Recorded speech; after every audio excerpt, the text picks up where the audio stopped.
आपल्या रसाळ कीर्तनातून समाजाला प्रबोधन करणारे आणि आपल्या मधाळ वाणीतून जगण्याचं मर्म सांगणारे हरिभक्त परायण प्रमोद महाराज जगताप आपल्यासोबत आहेत. नमस्कार. नमस्कार. कसा आहे तुमचा मूड? अतिशय सुंदर.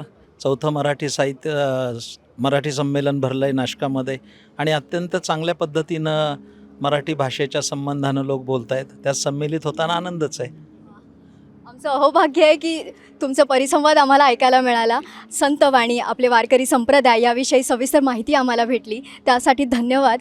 मला विचारायचं आहे की आपलं हे विश्व मराठी संमेलन आहे चौथं आणि त्यानिमित्ताने आपली मराठी भाषा आणखी पुढे प्रगल्भ होते, तर तुमचं यावर मत काय आहे? मराठी भाषा ही 2000 वर्षापूर्वीची आहे.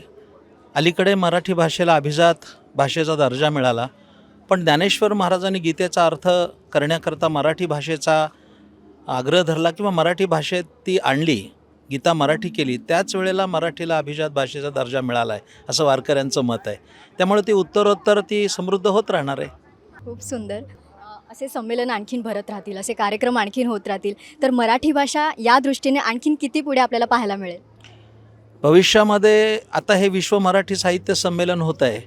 आज ही मराठी भाषिकांच्या दृष्टीनं खूप आनंदाची गोष्ट आहे की जगभरामध्ये अनेक भाषा आहेत, परंतु येणाऱ्या भविष्यकाळामध्ये मराठी ही संपूर्ण जगामध्ये अधिराज्य गाजवेल असा आम्हाला विश्वास वाटतो.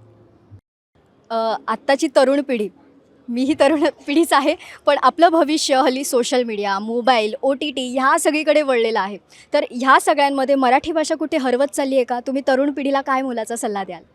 मराठी भाषा हरवत चालली असं म्हणता येणार नाही. फार तर तिच्यावर काही अनेक भाषांचे मध्ये प्रदूषण झालं आहे, पण मराठी आहे ती बोली भाषा आहे.